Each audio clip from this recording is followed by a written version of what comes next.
Hola, buenos días, ingeniero. Nosotros somos el grupo número 4 y le vamos a hablar acerca de una línea de proceso de una empresa farmacéutica productora de paracetamol de 100 comprimidos de 1 gramo por frasco. Vamos a empezar hablando en la unidad 1, que es el mezclador, que se inicia con la recepción de la materia prima que haya pasado el control de calidad por el muestreo de aceptación. Una vez hecho el análisis de control, ingresará una corriente de nitrobenceno concentrada al 92%. Se debe garantizar la pureza de la corriente de nitrobenceno para alcanzar un producto de alta calidad y reacciones eficientes. Se realiza un mezclado de flujo másico de 125 kilogramos sobre hora previo al ingreso al reactor. Vamos a la unidad 2, que es el reactor 1, que se da la primera reacción química de la producción. Esta unidad usa un reactor de doble camisa para realizar un intercambio de energía calorífica, así como también cuenta con aletas mezcladoras y deflectores para realizar una mejor reacción de forma homogénea y rápida, al haber mayor velocidad del fluido con una mayor tasa de transferencia de calor y reacción. Ingresan y convergen la corriente de nitrobenceno al 92% de 125 kilogramos sobre hora, con la entrada del flujo del hidrógeno molecular de 3,17 kilogramos sobre hora. Para realizar el proceso de hidrogenación, en donde la relación teórica dice que por cada mol de nitrobenceno reaccionan 2 moles de hidrógeno, produciendo aminofenol y agua. Según las proporciones y flujos asignados, se determina al hidrógeno molecular como el reactivo limitante y también se establece la capacidad del reactor, que es del 95%.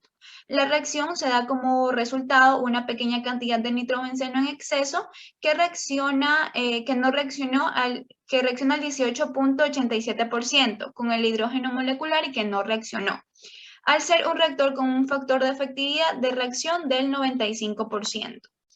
Pasamos al separador 3, a la unidad 3, separador centrífugo 1, perdón, que bueno, en esta unidad de operaciones se trabaja con un separador centrífugo que aprovecha las densidades de los fluidos para separarlas, haciendo uso de la fuerza centrífuga aplicada mediante energía eléctrica transformada en mecánica, por medio de un motor y motorreductor. El objeto de esta operación física es separar en dos corrientes. Por un lado, lo que es la corriente de nitrobenceno con hidrógeno molecular, que estos son los reactivos sin reaccionar, y por otro lado, la corriente de aminofenol con agua, que viene a ser la corriente de interés que continúa la línea de proceso ingresando al segundo reactor. Pasamos a la unidad 4, que es el reactor 2, que ingresa una solución de aminofenol con agua al segundo reactor. El flujo másico de aminofenol es de 81,46 kilogramos sobre hora, que va a reaccionar con un flujo de anhídrido acético de 76,4 kilogramos sobre hora. La relación teórica dice que por cada mol de aminofenol que reacciona, un mol de anhídrido acético produciendo paracetamol y ácido acético. Según las proporciones y flujos asignados, se determina el aminofenol como el reactivo limitante y también se establece de la capacidad del reactor, que es el 99%. Para obtener mejores réditos como catalizador, se agrega un flujo de platino de 9,2 kilogramos sobre hora, acelerando la reacción.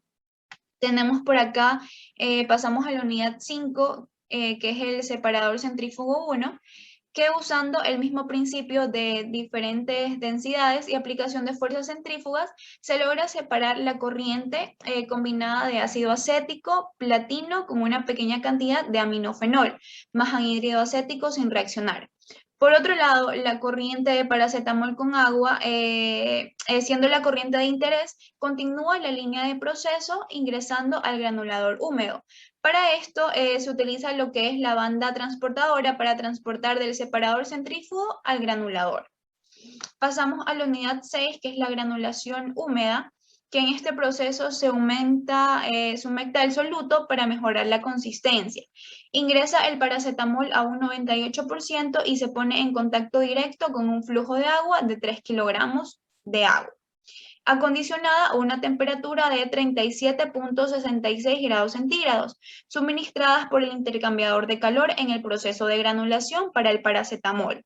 Este gana humedad, por lo cual su concentración disminuye a un 80.3% en el proceso de crear gránulos paracetamol. Se utiliza también lo que es la banda transportadora del granulador al secado. Vamos a pasar a la unidad 7, que es el secado, que en esta se realiza el proceso de secado de los gránulos de paracetamol para llevarlos a los más cercanos de la pureza del medicamento o concentración deseada con la ayuda de un secador por aspersión, obteniendo a la postre una paracetamol del 99.5% concentrado. Pasamos a la unidad 8, que es el tamizado, que en esta unidad se realiza una segmentación de corriente que ingresa. Los gránulos se separan por el tamaño. En la estadística se tiene que el promedio del 30% de los gránulos grandes requieren pasar por medio del molino antes de ingresar al proceso de comprimido. Y el 70% restantes pasan directamente derivando como una corriente de partículas pequeñas que ingresan al comprimido sin ingresar al molino. Tenemos la unidad 9, que es el molino, que aquí ingresan los gránulos caracterizados como partículas grandes luego de reducir su tamaño. Los gránulos están aptos ya para ingresar al proceso de comprimidos. Pasamos a la unidad 10, que bueno, aquí ingresa a la unidad la corriente de gránulos pequeños provenientes del molino y los derivados del tamizado. El paracetamol ya se encuentra caracterizado para ingresar a la comprimidora. Los finos gránulos en polvo son dosificados dentro de una matriz con una serie de punzones que trabajan presionando fuertemente, formando pequeñas piezas compactas de 1 gramo de paracetamol a una tasa de 11.783.85 unidades por hora. Pasamos a lo que es la unidad 11, que es el envasado, que bueno, los comprimidos son llenados en frascos con capacidad de 100 unidades, alcanzando una tasa de producción de 111.017.84 frascos de paracetamol producidos por hora. Y por último, pasamos ya a la unidad 12, que es el almacenamiento, que este proceso se debe llevar de acuerdo con las buenas prácticas de almacenamiento, más conocidas como las BPA, donde los frascos son organizados y almacenados en cartones con una capacidad de 100 frascos por cartón y se produce 11.18 cartones por hora, en un lugar donde se garantice el mantenimiento de calidad y resguardo de seguridad hasta su distribución o utilización. Vamos a pasar ahorita a los cálculos. Bueno, ya entrando a lo que es el Excel, para la explicación de los cálculos por efectos de tiempo, hemos seleccionado la unidad 2, que comprende al reactor 1. Comenzamos con el balance de materiales. Pasamos a la unidad 2, en donde vamos a tener nuestro reactor. Aquí tenemos que tener claro qué es lo que ingresa a nuestro reactor y en el cual va a entrar nitrobenceno con el 0.92% y el hidrógeno de 3.17 kilogramos por hora. Este está en fracción másica al 1%, eso quiere decir que está al 100%. Buscamos el peso molecular y asimismo determinamos el flujo másico y el flujo molar. Como aquí está al 100%, tenemos que lo que ingresa es un 100% de hidrógeno. Aquí vamos a tener nuestra primera reacción. Para eso vamos a tener en cuenta nuestra ecuación, que vamos a tener que nuestra reacción es un balance estequiométrico en donde va a reaccionar nitrobenceno más hidrógeno molecular y nos dará aminofenol más agua. Para hacer este balance estequiométrico tenemos que poner un prefijo de 2 al hidrógeno. Una vez ya balanceada, ahora sí podemos hacer nuestra relación teórica en donde decimos que 1 kilogramo de mol sobre 2. Vamos a necesitar 0,5 kilogramos de mol de A para reaccionar 1 kilogramo de mol de B.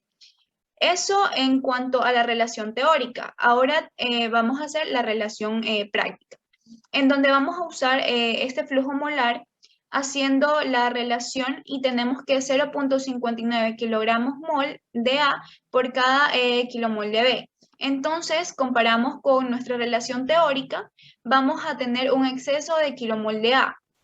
Entonces, el producto A va a ser nuestro exceso y nuestro producto limitante va a ser el B, que viene haciendo el hidrógeno. Una vez conociendo esto de cuál es nuestro reactivo limitante, vamos a poder hacer la relación de conversión de flujo.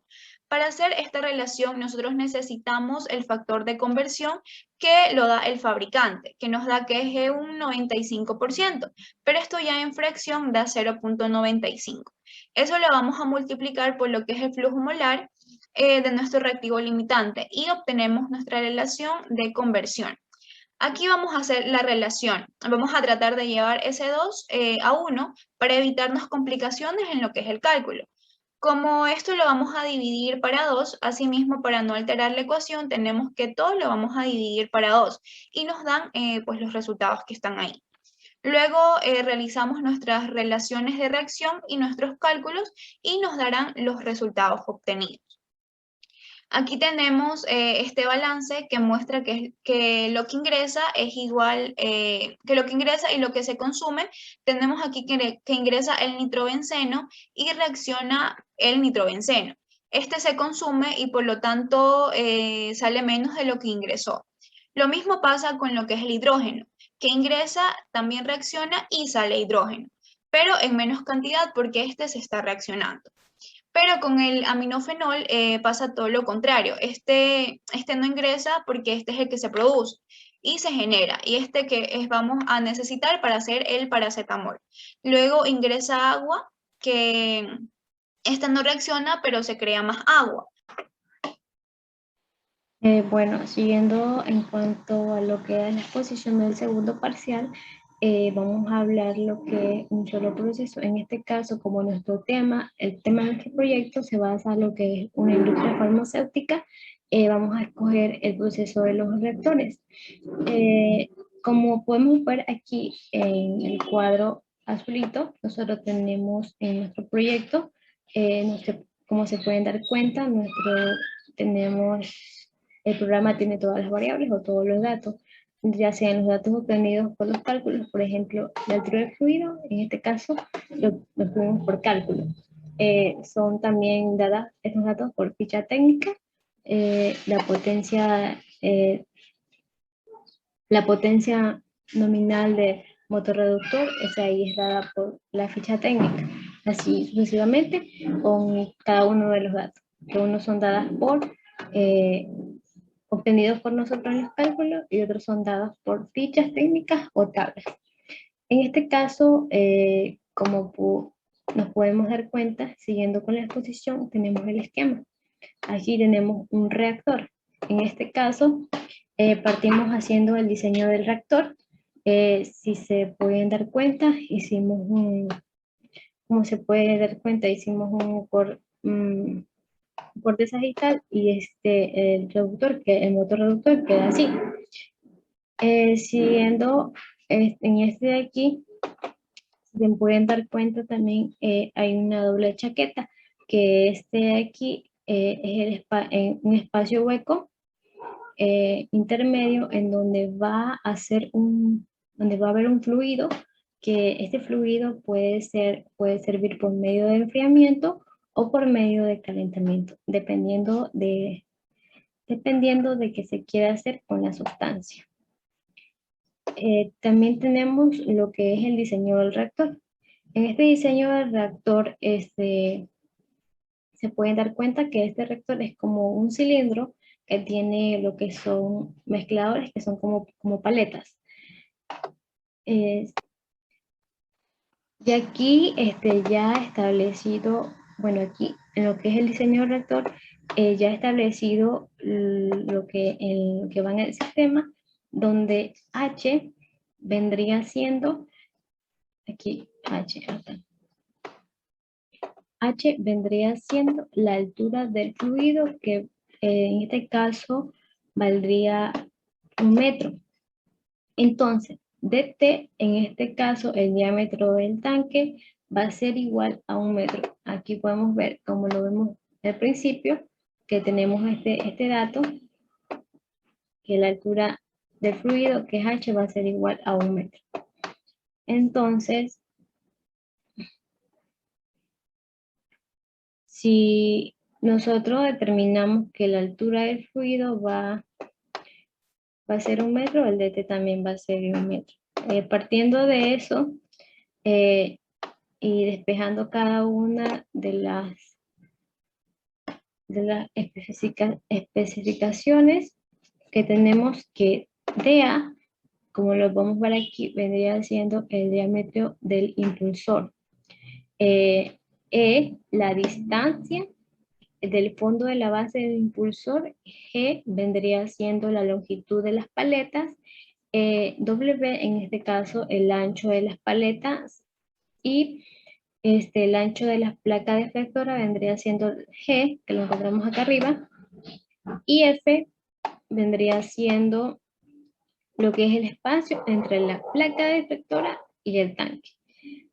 Aquí nosotros procedimos a despejar cada una de las cosas de los, por ejemplo, el de A, del E, así. Despejamos y acá tenemos una tablita resumida de cada uno de los resultados. Siguiendo con la exposición, que como segunda instancia, nuestro proyecto tenemos en este caso, tiene un motorreductor, que en este caso ese ahí va a ser mover al impulsor. Va a ser mover el impulsor. Aquí decimos que para determinar el gasto de energía del motorreductor vamos a aplicar la siguiente energía. Se sabe que para que estas paletas de aquí se muevan, el fluido del eje que se va a mover va a ser de una potencia de 1.5, como le ponemos HP, como lo tenemos aquí. Pero para que eso es la potencia de este eje. Con la que se va a mover, pero sin embargo existen pérdidas, ya sea por el rozamiento o por el engranaje, por el mismo engranaje. Entonces, la potencia de energía eléctrica que va a ingresar aquí no va a ser la misma que va a salir acá, por lo de las pérdidas y eso. Entonces, ¿cómo vamos a determinar eso?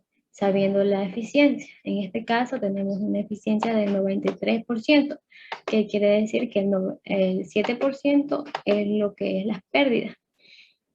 Se basa el 7% en lo que es la pérdida.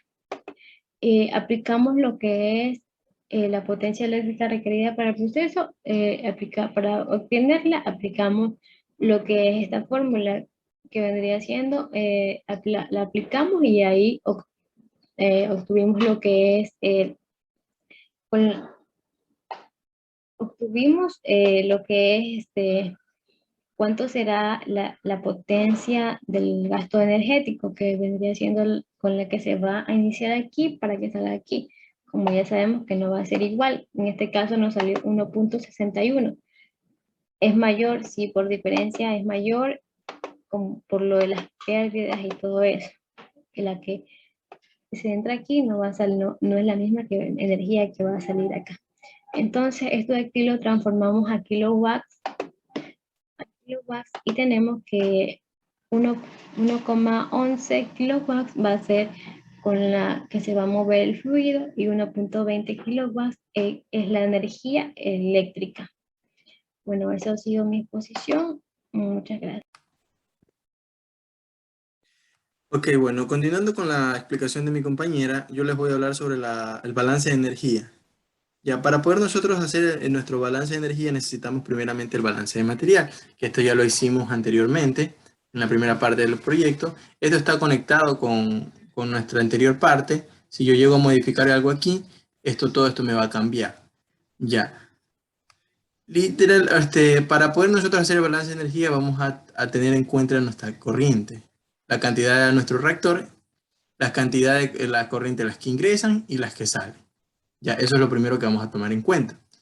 Ya, ok, para hacer el balance de energía, vamos a plantear nuestra ecuación, ya, que aquí la tenemos, donde Q vendría a ser la cantidad de calor que nosotros vamos a suministrar o a quitar, dependiendo de lo que vayamos a hacer. ya, de nuestra reacción. Cuando si nosotros queremos enfriar nuestra reacción, suministramos un líquido más frío. Ya, si queremos cederle el calor, tenemos que poner algo más caliente, pero ya, esta sería la cantidad de calor que nosotros vayamos a suministrar ya. QR vendría a significar la cantidad de calor que genera la reacción, lo que pasa aquí adentro, la cantidad que reacciona, ya el calor que emana esa reacción. R sería la cantidad de calor que genera cada fluido. Por ejemplo, aquí en nuestra corriente hay de nitrobenceno, de hidrógeno, esta es la cantidad de calor que genera cada fluido. Y EP serían las pérdidas. Como antes mi compañera explicó, del motor que genera en las paletas menos cantidad de la que genera la bomba, eso es debido a las pérdidas. Ya, asimismo aquí pasa lo mismo. Aquí como dijimos en el ejercicio que las pérdidas eran despreciables, se puede eliminar las pérdidas. Ya, eliminando esto, nosotros tenemos que, vamos a despejar nuestra fórmula y nos quedaría de esta manera, sabiendo que lo que ingresa, lo que va a ingresar, lo vamos a poner como signo positivo, y lo que sale, en este caso la corriente 3 que es de salida, esta va a ir negativa por lo que sale. Ya, una vez nosotros teniendo nuestra ecuación, primeramente para poder, vamos a determinar nuestros flujos molares.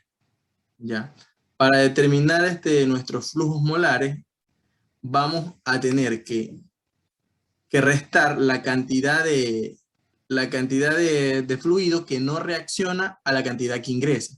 Por ejemplo, aquí tenemos que en la corriente 1 ingresa nitrobenceno, 934,124, pero en la salida también sale nitrobenceno, sale 187,594 moles sobre hora, que esta es la cantidad que no reaccionó.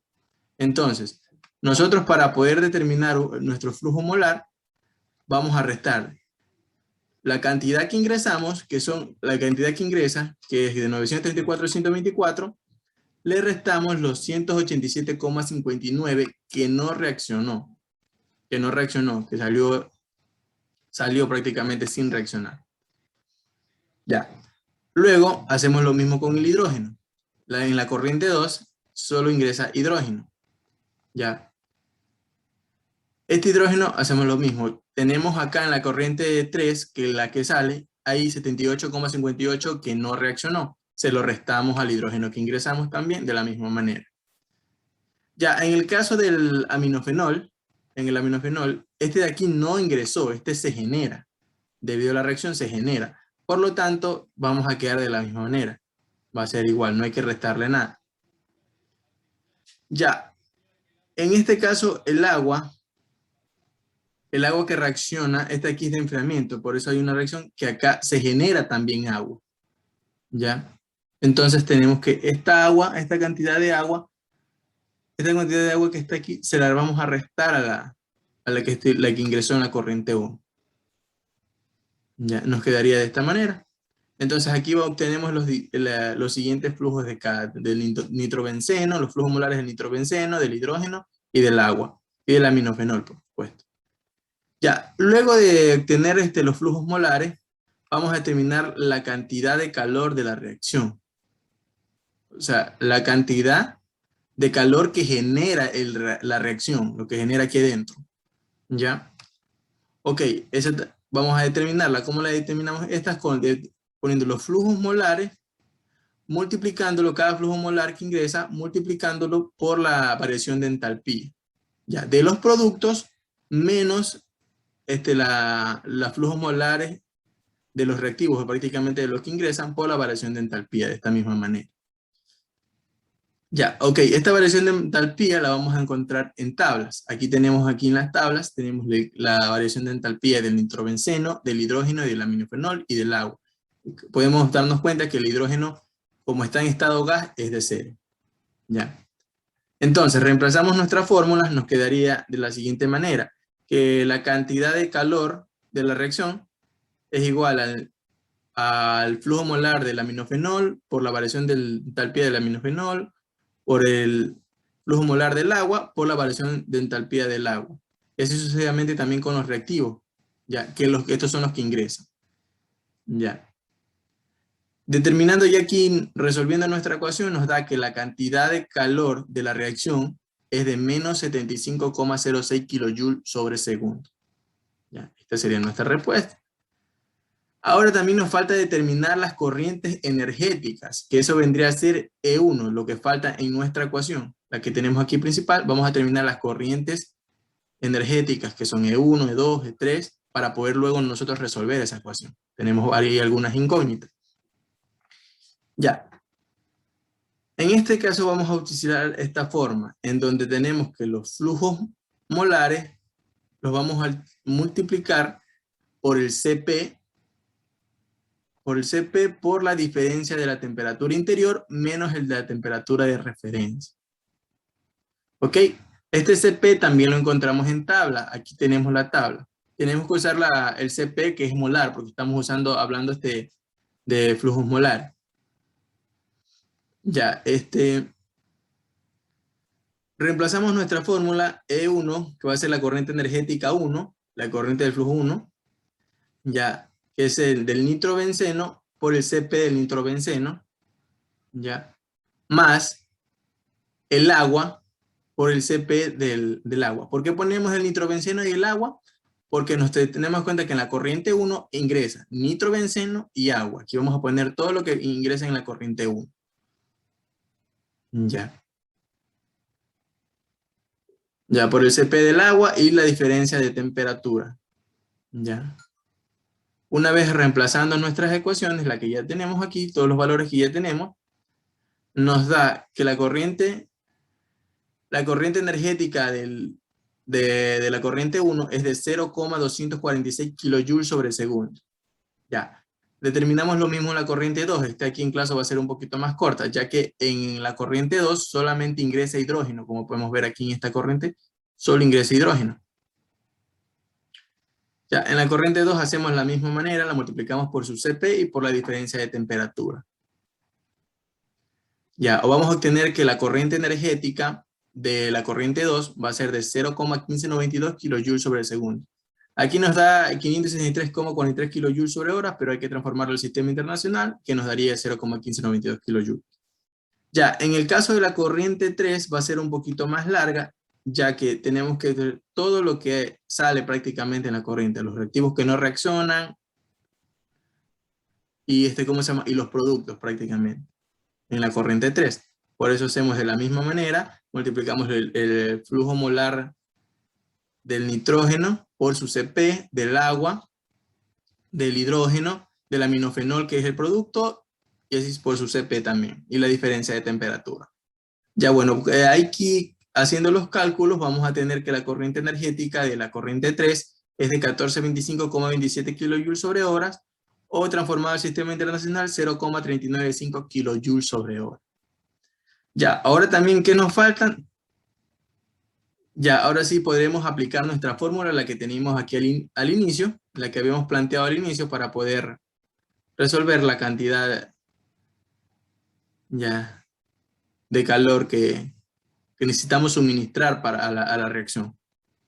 Ya, en esta aquí reemplazamos la fórmula que ya teníamos, la reemplazamos y determinamos que el calor cedido que tenemos que suministrar o quitar es de menos 75,058 kJ. Entonces, ¿qué nos dice esto de aquí? Que nosotros tenemos que enfriar la reacción. Va a ser un sistema de enfriamiento que tenemos que aplicar. Ya.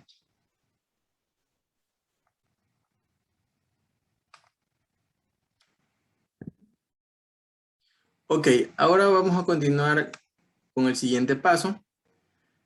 Aquí vamos a determinar las ecuaciones de diseño para el reactor. Ya, primeramente vamos a determinar el volumen del trabajo, el volumen donde se va a trabajar. Para eso tenemos la fórmula ya conocida, que es volumen es igual a masa sobre densidad.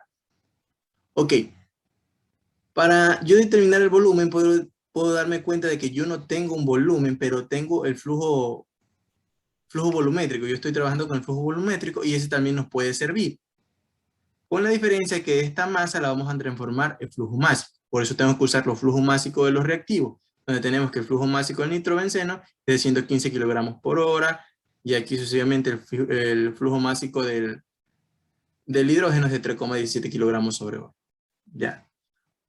Aquí también tengo que determinar las densidades de cada reactivo. Entonces tengo la densidad del nitrobenceno y la densidad del hidrógeno. Y tenemos. Ya, luego aplicamos estos valores en nuestra ecuación. Las reemplazamos y nos podemos obtener de que el flujo volumétrico va a ser de 0,90953 metros cúbicos sobre hora del nitrobenceno. El flujo volumétrico del hidrógeno va a ser de 0,0524 metros cúbicos sobre hora del hidrógeno. Ya, ahora sí, para yo saber el volumen requerido del diseño del reactor, prácticamente yo lo que tengo que hacer es sumar estos dos volúmenes que van a ocupar estos dos reactivos. Ya, pero con la diferencia que lo tengo que variar para poder obtener el volumen, tengo que aplicarlo con la variación al tiempo. Por eso tenemos aquí nuestra ecuación, en donde vamos a despejar nosotros la variación del tiempo, la pasamos al otro lado, por eso pasa a multiplicar. Entonces vamos a obtener ahí sí el volumen requerido del diseño del reactor. Ya. Reemplazamos nuestras fórmulas con las ecuaciones con los datos que ya encontramos aquí también. Reemplazamos y obtenemos que el volumen requerido para el reactor es de 0,1484 metros cúbicos. Ya, ahí determinamos el volumen del reactor. Ahora vamos a, a encontrar los flujos molares. Ya que necesitamos también encontrar la velocidad de flujo de molar a la cual sale el sistema. Entonces, determinamos los flujos molares. Aquí tenemos, vamos a hacer una transformación para transformarlos a mol. Los flujos molares. Ya. Ahora necesitamos encontrar la velocidad a la cual se alimenta el sistema, en cual yo alimento a este reactor. Entonces aplicamos esta fórmula que tenemos aquí, donde vamos a encontrar FAO, ¿ya? ¿Qué me dice que es FAO? FAO es la velocidad de flujo molar a la cual se alimenta el sistema. ¿Ya? Entonces, yo alimento, lo que tengo que aplicar es una suma entre el flujo molar del nitrobenceno y del hidrógeno.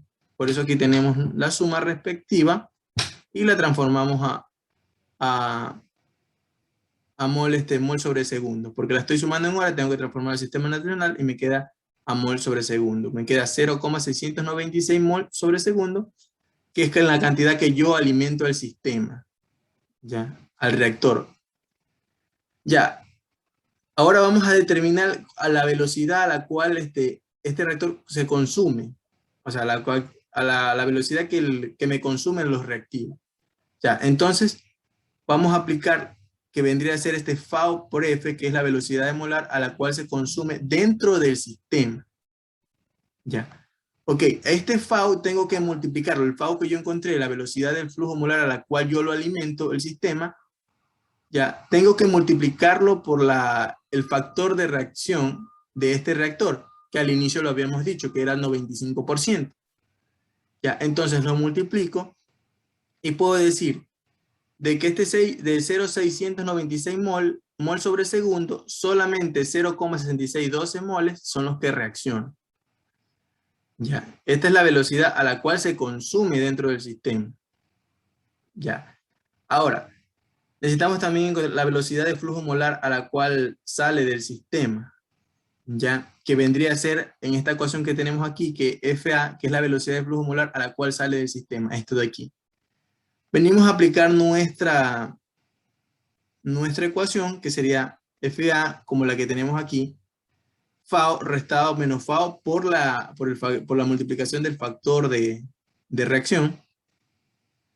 Reemplazamos, sería 0,696 mol sobre segundo menos lo que reacciona en realidad, lo que encontramos anteriormente. Y nos quedaría que el volumen de flujo molar a la cual es la que sale del sistema es de 0,034 mol sobre segundo. Ok, una vez, ya obtenido estos valores de aquí, ahora sí vamos a calcular la velocidad de reacción para este reactor, que es el CSTR, que sería un reactor continuo de mezcla perfecta. Ya, nosotros necesitamos saber la velocidad de reacción.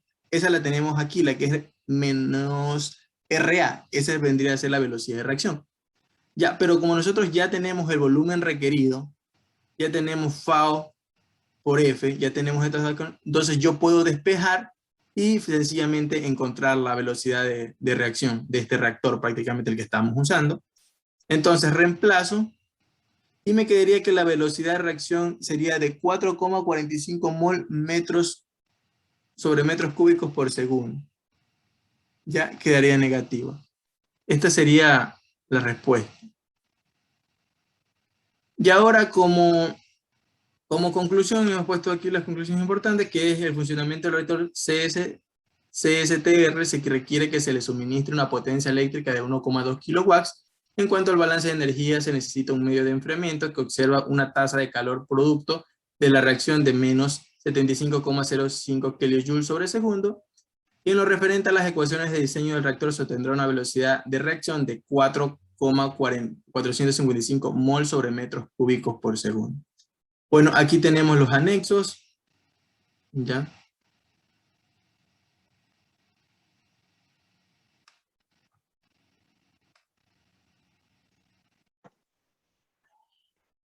Bueno, listo. Para realizar la verificación y lógica del programa, vamos a realizar la siguiente prueba. Cuando colocamos 0 en la corriente 1, en el cual ingresa el nitrobenceno, y colocamos 0 en la corriente 6, donde ingresa el hidrógeno molecular, vamos a ver que en el programa no se genera ningún flujo en la corriente 3 en cuanto al balance de materia. Y si verificamos en el programa de balance de energía, el calor también se pone en 0. Y la velocidad de reacción se coloca en 0 al no existir los reactantes necesarios para la reacción de hidrogenación.